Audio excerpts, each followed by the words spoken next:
হে গো মায়েরা, ভগবানের যে মা তাকে কেন 10টা ছেলে মেয়ে হারাতে হলো? কাঁদালে কাঁদিতে হয় এ কথাটা মিথ্যা নয়। তুমি যদি জীবনে কাউকে না কাঁদিয়ে রাখো বাবা, তোমার জীবনে কান্না আসবে কেন? তুমি যদি কাউকে বাবা আঘাত দিয়ে না থাকো, জীবনে কষ্ট না দিয়ে থাকো, তাহলে তোমার জীবনে আসবে কেন? এই কথাটা বাবা ভাগবতে প্রহ্লাদ বলেছিল। তার মা যখনই এসেছিল কারাগারে, বাবা বিষের নাড়ু দিয়েছিল কয়াদুর হাতে প্রহ্লাদকে খাওয়াবার জন্য, যাতে ওই বিষের নাড়ুটা খেয়ে প্রহ্লাদ প্রাণ ত্যাগ করে। তো যখন কয়াদু বিষের নাড়ুটা এনেছিল না, কারাগারের ভিতরে ছিল প্রহ্লাদ, বাইরে ছিল বাবা মা কয়াদু। ভিতর থেকে দণ্ডবত প্রণাম করে মায়ের দুটো চরণ স্পর্শ করে মাথায় দিয়ে বলেছিল মা। প্রথম মাকে প্রণাম করে প্রথম বলল, ও মা, আমার বাবা কেমন আছে? ভালো করে বিচার করে দেখেন, একটা 5 বছরের ছেলে কি শিক্ষা দিয়ে গেছে আপনাদের আমাদের। প্রহ্লাদ প্রথম প্রণাম করে মাকে জিজ্ঞাসা করলো, বলো না মা, আমার বাবা কেমন আছে? হরিনাম করেছিল বলে তো 3 রাত 3 দিন কারাগারে বন্দী করে রেখেছে বাবা, খেতেও দেয়নি, সূর্যের আলোও দেখতে দেয়নি। তাহলে সেই প্রহ্লাদ মাকে যখনই প্রশ্ন আমার বাবা কেমন আছে, মা কয়াদু চমকে উঠেছে। কি বললি বাবা? যে বাবা তোকে এত কষ্ট দেয়, যে বাবা তোকে এত দুঃখ দেয়, যে বাবা তোকে এত জ্বালা যন্ত্রণা দেয়, একটু হরিনাম করেছিস বলে কারাগারে বন্দী করেছে, যে বাবা তোকে মারবার জন্য পাগলা হাতির পায়ের তলায় ফেলে দিল, যে বাবা তোকে মারবার জন্য জ্বলন্ত আগুনে ফেলে দিল, যে বাবা তোকে মারবার জন্য পাহাড় থেকে ফেলে দিল, যে বাবা মারবার জন্য বিষধর সাপের মুখে ঠেলে দিল, আর এখন কারাগারে বন্দী করে রেখেছে, আর তুই কিনা আমাকে দেখে আমি কেমন আছি জানবার আগে জিজ্ঞেস করছিস তোর বাবা কেমন আছে? হ্যাঁ রে, তোর কি দিয়ে গড়া রে? তোর দেহটা কি দিয়ে গড়া যে এত কষ্ট দেয়, তবু জিজ্ঞাসা করছিস সে কেমন আছে? ওইটুকু ছেলে প্রহ্লাদ হেসে বলেছিল, মা গো, আমার বাবা তো আমায় কষ্ট দেয় না, আমার বাবা তো আমায় দুঃখ দেয় না, আমার বাবা মাই জ্বালা যন্ত্রণা দেয় না। বলে কি বলছিস প্রহ্লাদ? বলে হ্যাঁ মা, ঠিক বলছি, আমার হরিবন্ধু চেয়েছে আমি কষ্টে থাকি, তাই তো আছি। এই জগতে কেউ কাউকে সুখ দিতে পারে না মা, কেউ কাউকে দুঃখ দিতে পারে না। সুখ দুঃখ দেবার মালিক একজন, যিনি হলেন আমার বিশ্বের স্রষ্টা মালিক ভগবান। তাকে কতটা সুখ দিলে বাবা সে ঠিক থাকবে, আর তাকে কতটা দুঃখ দিলে যে সে ঠিক থাকবে, তার বিচার কোনো মানুষ মেপে দিতে পারবে না বাবা।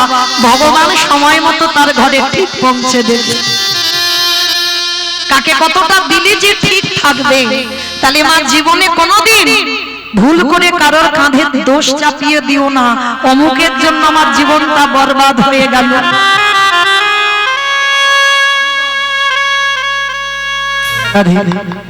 সব সময় নিজেদের দিকে খেয়াল রেখে দিও যে আমরা কর্মটা কি করেছিলাম, যার জন্য আজকে আমাদের এই দুর্দশা হলো, যার জন্য আমাদের এত কষ্ট, যার জন্য আমার এত জীবনে দুঃখ জ্বালা যন্ত্রণা।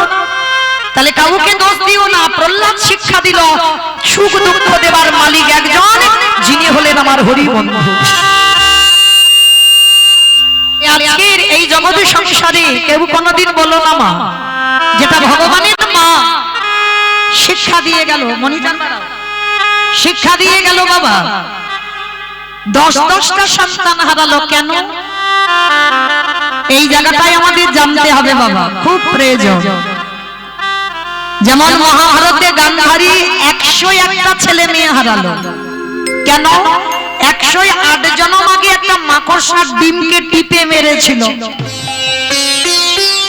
কি গো মায়েরা, অনেক মায়েরা আছে না, লাইন দিয়ে পিঁপড়ে যাচ্ছে আর বাম পায়ের বৃদ্ধ আঙুলটা দিয়ে একেবারে সরাসরি টেনে দিল, দেয় না অনেকে?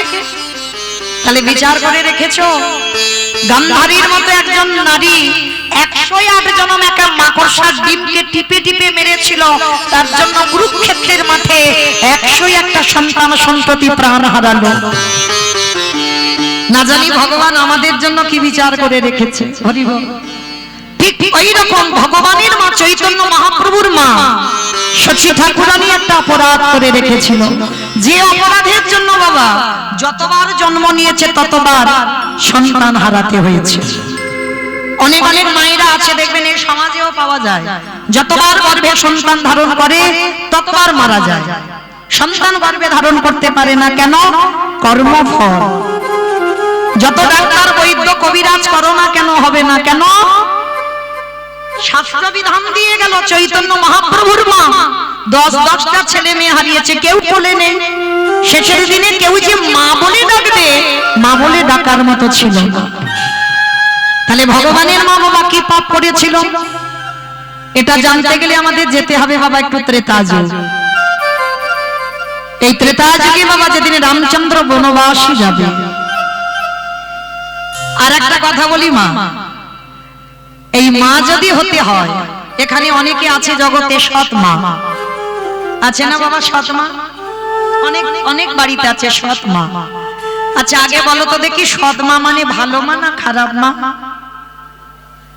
ভালো মা। তাহলে তো বলতে পারতাম আমরা ভালো মা। আমরা সৎ মা বলছি, মানে সমাজে বলে বাবা সৎ মা মানে খারাপ মা। চলতি কথা হচ্ছে না, সৎ মা মানে খারাপ মা, ওটা নিজের মার মতো হবে না, ওটা সৎ মা। কিন্তু মা সৎ মা মানে যদি খারাপ মা হতো তাহলে তো লিখতে পারতো গ্রন্থ এটা খারাপ মা বা অসৎ মা। লিখলো কি সৎ মা, যার হৃদয় হয় সৎ।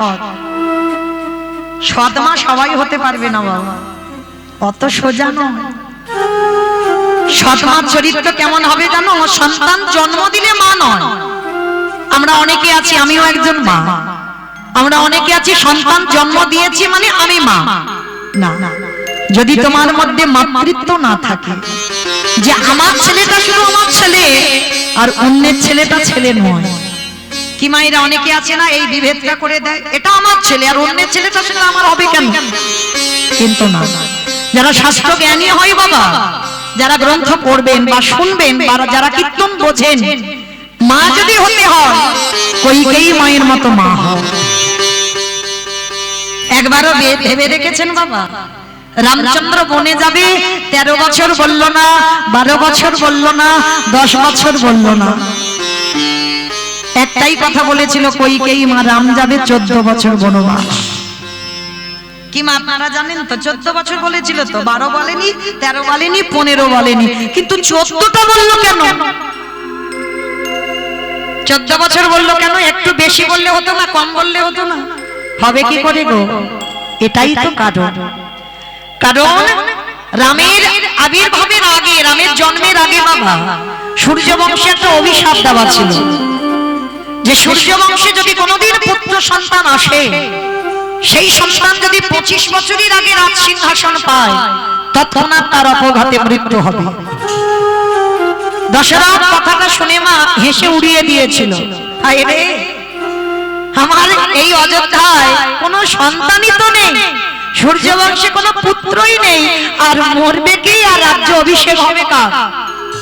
কথাটা হেসে উড়িয়ে দিয়েছিল বাবা। বহু বছর পর পুত্রেষ্টি যজ্ঞ করে রাম লক্ষ্মণ ভরত শত্রুঘ্নকে লাভ করেছিল, আর সন্তান পেয়ে ভুলে গেল বাবা সেই অভিশাপের কথা। রাজ্যাভিষেক হবে রামের 12 বছর বয়স, অযোধ্যায় সাজো সাজো রব, জ্যেষ্ঠ পুত্র রাম রাজা হবে, চারিদিকে আলো বাতি বাজনা। কইকেয়ী মা ঘরে বসে বসে হিসেব করে নিয়েছিল, সবাই ভুলে গেল অভিশাপের কথা, কিন্তু আমি তো ভুলিনি। হিসাব করলো এখন 12 বছর বয়স, আর যদি রাম 14 বছর বনে যায়, তাহলে 12 আর 14তে কত? কত মা? 26, 25 বছর হয়ে যাচ্ছে। তারপরে যদি সিংহাসনে বসে, তখন তো আমার রামের কিছু হবে না। আর রামের থেকে দুদিনের ছোট ছিল ভরত। তাহলে রামের বয়স 12 বছর, তখন রাজ্যাভিষেক হবে। বলেন বাবা, তখন কি ভরতের বয়স কি 25-এর বেশি ছিল? নিশ্চয়ই ছিল না। তাহলে মা কাকে বলে দেখো? সৎ মা। রামের সৎ মা ছিল তো বিমাতা। কইকেই মনে মনে ভাবলো, মরতে যদি হয় আমার ভরত মরুক, কিন্তু আমার রাম নয়, কারণ আমি ওর সৎ মা, আমি ওর বিমাতা। মরণ যদি হয় আমার ছেলের হোক, কিন্তু আমার রামের অঙ্গে যেন আঁচড় না লাগে। সৎ মা যে হবে বাবা, নিজের ছেলের থেকে অন্যের ছেলেকে বেশি ভালোবাসতে হবে। সৎ মা যে হবে, নিজের ছেলেকে যদি অল্প খেতে দাও, অন্যের ছেলেকে বেশি দিতে হবে। সৎ মা যে হবে, যদি দুর্গা পূজায় একটা বছর নিজে কিছু না করো, নিজের ছেলেকে কিছু না দাও, কিন্তু যে তোমার সৎ মা বলবে তাকে দিতে হবে। তবেই তুমি কইকেই মায়ের মতো সৎ মা হতে পারবে। সৎ মা মানে নিজের ছেলের থেকে অন্যের ছেলেকে বেশি হৃদয়ে আগলে রাখা। কিন্তু বাবা, যার জন্য তো রাম বনবাস থেকে ফিরে, এই জায়গাটা না খুব মন দিয়ে শুনবে। যেদিন বনবাস থেকে ফিরেছিল না রাম, অযোধ্যায় ফিরে সবার আগে দরজায় দাঁড়িয়ে ডাক দিল, মা।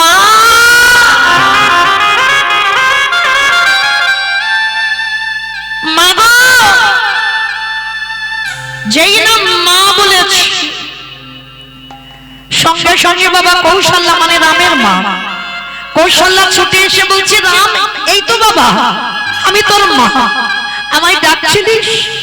রাম বলছে, নাম আমি তোমায় ডাকি। সুমিত্রা এসে বলছে, রাম এই তো আমি তোর একটা মা। রাম বলছে, মা আমি তোমায় ডাকি। তাহলে আবার কাকে ডাকছিস? আমার কইকেই মা কোথায়? যে কইকেই মা তোকে 14 বছর বনে দিল, যে কইকেই মার কারণে তোর বাবা জীবনের মতোই অযোধ্যা ত্যাগ করলো, প্রাণ হারালো, আমাদের বৈদব্য জ্বালা পেতে হলো, শুধুমাত্র তোর কইকেই মাতার জন্য। আর তুই অযোধ্যায় এসে আগে সেই মাকে ডাকছিস। রাম তো সব জানে, তিনি তো বিশ্বের স্রষ্টা মালিক। কইকেই মা একটা দিন মুখ খোলেনি যে আমি রামের জন্য বাধ্য হয়েছি রামকে বনে পাঠাতে, যাতে রামের মঙ্গল হয়। একদিনের জন্য বলে, একদিনের জন্য।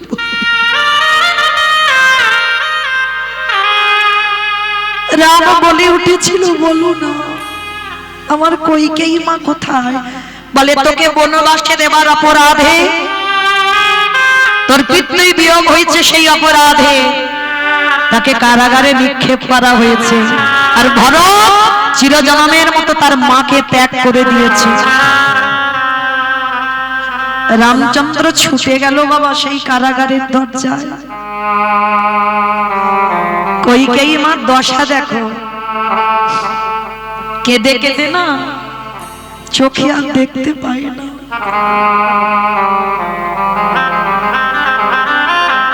চোখের জল তো নোনা জল গো, সব সময় চোখের জল পড়তে পড়তে অন্ধ। রামের প্রতিচ্ছবিটা বুকে নিয়ে বলছে, রাম অন্তত দেহ থেকে প্রাণটা যাওয়ার আগে একবার দেখা দিস বাবা। ওরে রাম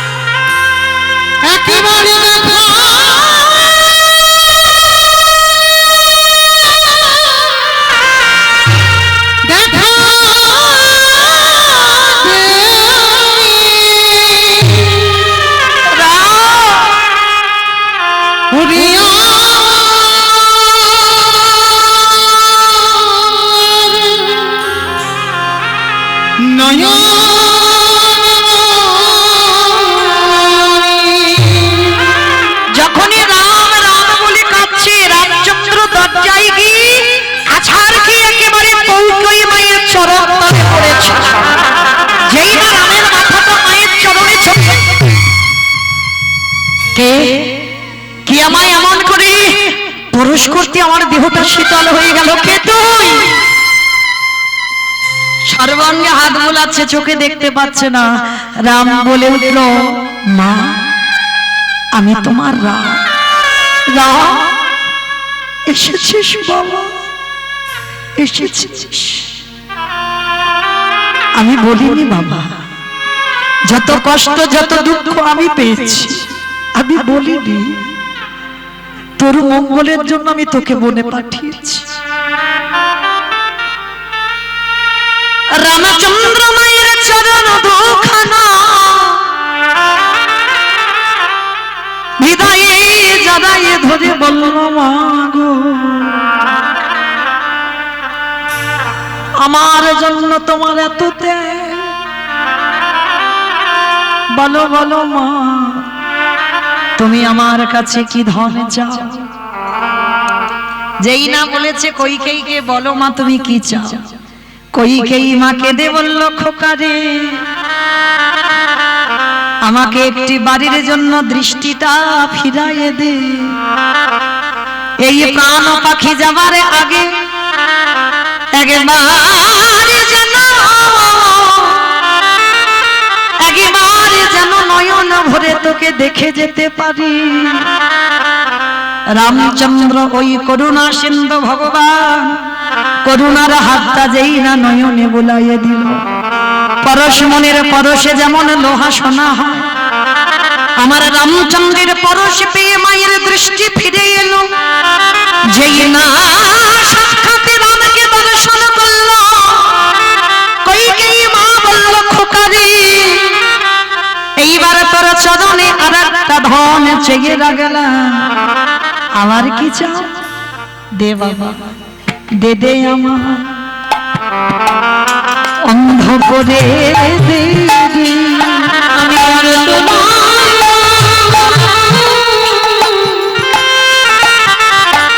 আমি আর দে দে অন্ধ করে ওরে যে নয়নে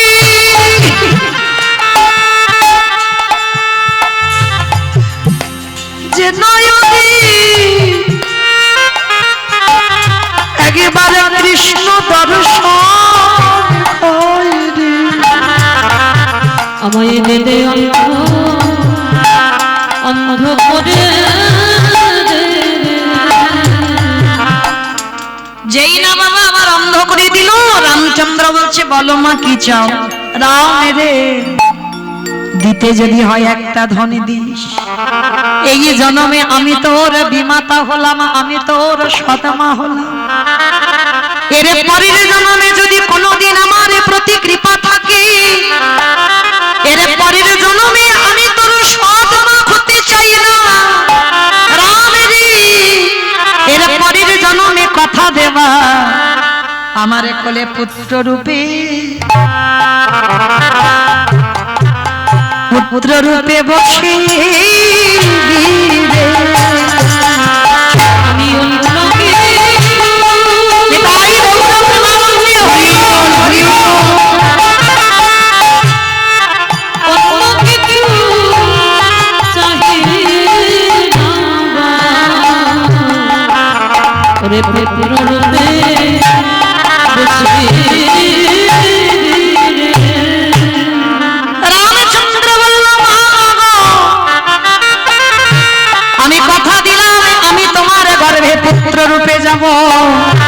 কিন্তু মা করার তো কিছু নেই, আমি আমার কৌশল্যা মাকে কথা দিয়ে রেখেছি। কি দিয়েছিস রাম?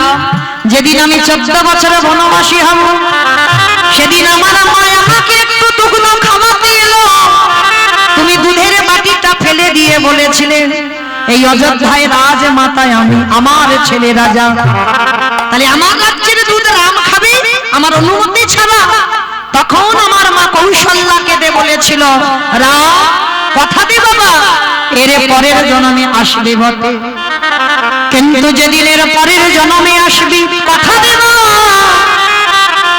ওই গর্ভে আসবি বটে, তবে আমার গর্ভে নয়, তোর কইকেই মারে ঘরে হয়ে আসবে, তবে আসবি বটে কিন্তু স্তন দুগ্ধ পান করবি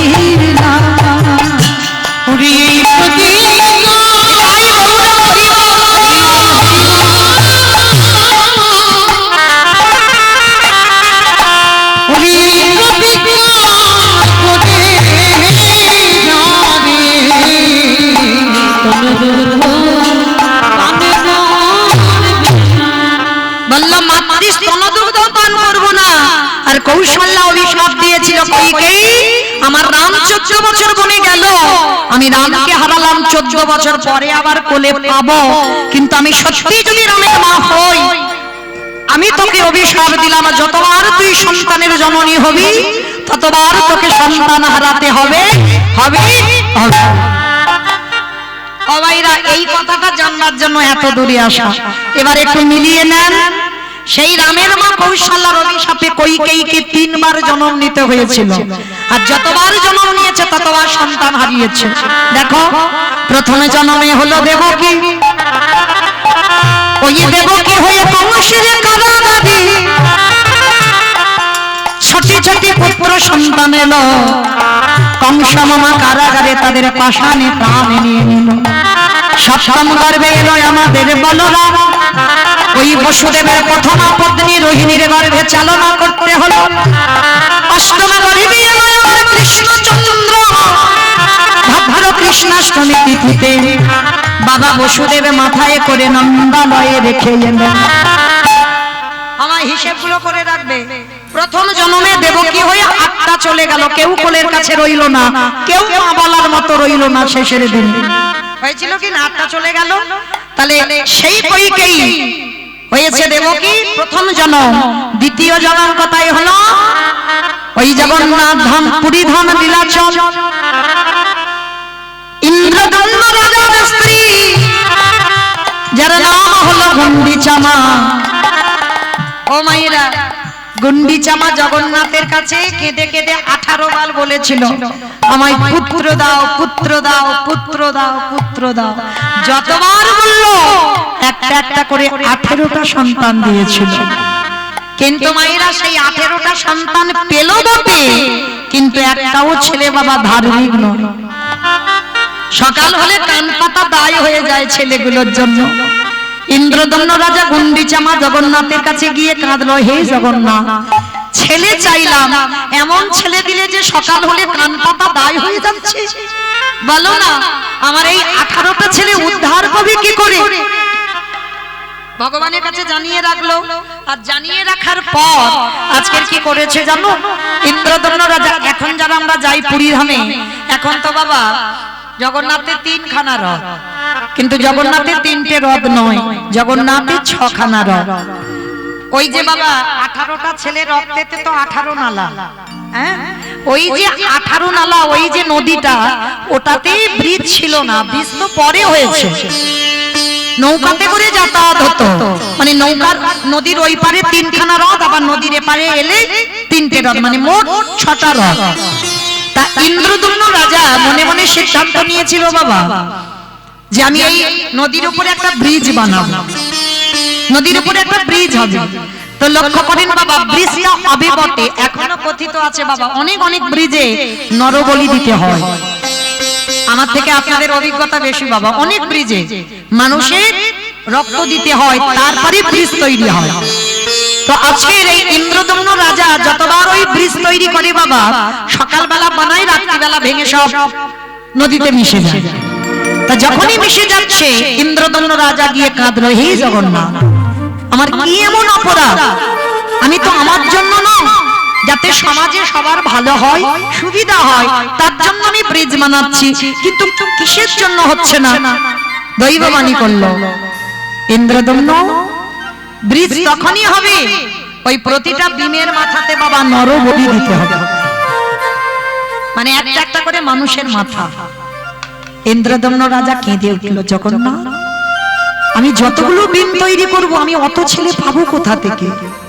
কার মার বুক থেকে আমি ছেলে আনবো? চিন্তা করতে করতে মনে পড়ে গেল, আমার নিজেরই তো ঘরে 18টা ছেলে। তাহলে দরকার কি অন্যের মার বুক খালি করা? কি গো, কত ধার্মিক দেখো, কত সমাজের কথা ভেবেছে। মানে নিজের জন্য নয়, ব্রিজ হবে মানে সবার মঙ্গল, যেতে আসতে সুবিধা হবে, সবার জন্য নিজ পুত্র বোন। পারবেন দেখাতে জগতে একটা মানুষ? একটা পারবেন? অন্যের মার বুক খালি করলো না, নিজে একটা একটা করে 17টা ছেলেকে বলি দিয়ে 17টা ডিম তৈরি করলো, আর একটা ছেলে মা গুন্ডিচা ধরে রেখেছে, দেবে না। যতই হোক মা তো দিতে চাইছেন। তখনই ইন্দ্রদম্ন রাজা এসেছে, গুন্ডিচা দাও, ছোট ছেলেটাকে দাও।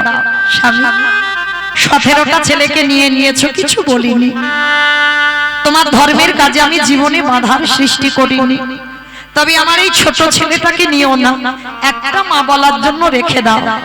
গুন্ডিচা, এটা তুমি কি করলে? তুমি আমার সহধর্মিনী হয়ে তুমি আমার ধর্ম কাজে বাধা দিলে। আজ থেকে আমি তোমার সঙ্গ ত্যাগ করলাম। যারা যাবেন পুরী ধামে গিয়ে আসবে, দেখে আসবেন মাসির বাড়ি একেবারে ইন্দ্রদম্ন রাজার মতো বাড়ি বানিয়ে দিয়েছিল ইন্দ্রদম্ন রাজা গুন্ডিচার জন্য। সেদিন থেকে গুন্ডিচার সঙ্গ করেনি। কেন না, শুধুমাত্র ধর্ম কাজে একটা ছেলেকে দিতে চাইনি বল। আর সেই ছেলেটাকেও কেড়ে নিয়ে 18 ছেলেটাকে বলি দিয়ে ওই রক্তেতে যখনই মাথাটা দিল, তাদের রক্তেতে হয়েছে 18 নালা।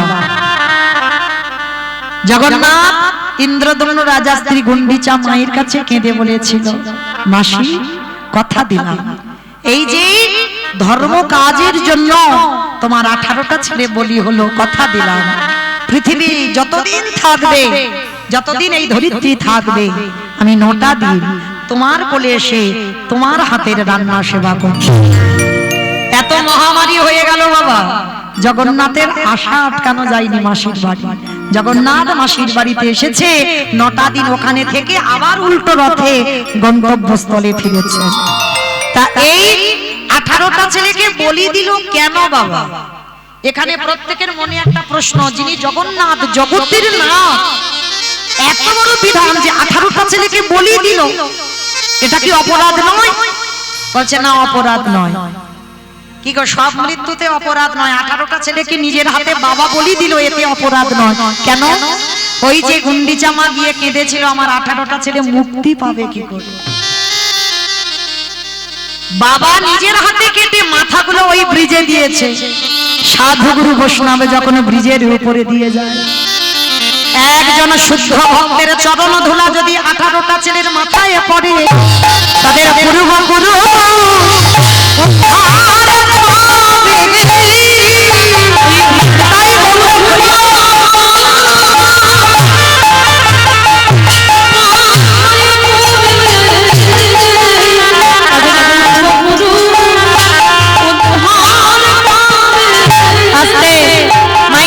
হিসাবগুলো ঠিক রাখছেন তো? প্রথম জন্মে 8টা, দ্বিতীয় জন্মে 18টা, তাহলে কটা হলো বাবা? 26টা। এইবার তাহলে দুটো জন্ম দেবকী হলো, গুন্ডিচা হলো। ওই তৃতীয় জন্ম কোথায় হলো? ওই নদিয়া নবদ্বীপের মহাপীতে নীলাম্বর চক্রবর্তীর কন্যা সচী মা হয়ে, ওই সচী মায়ের প্রথম 8টা কন্যা সন্তান হলো। অদ্বৈতের প্রণামে দেহ রাখল, সপ্তম গরিবে এলো আমার বলরাম। হরিবল বাবা ঠাকুর, হরিবল, অপরাধ নিও না। তাহলে এই নবম পর্বে এসেছিল বিশ্বরূপ, আর বিশ্বরূপ এসে 16 বছর বয়সে চলে গেল সন্ন্যাস। আর দশম পর্বে এলো আমার নিমাই, 24 বছর বয়সে মাকে কাঁদিয়ে সন্ন্যাসে গেল। তাহলে কি বুঝলাম? রামকে 14 বছর কাঁদানোর অপরাধে যতবার জগতে মা হলো, ততবার সন্তান হারাতে হলো। তাদের জন্মের জন্য কাঁদিতে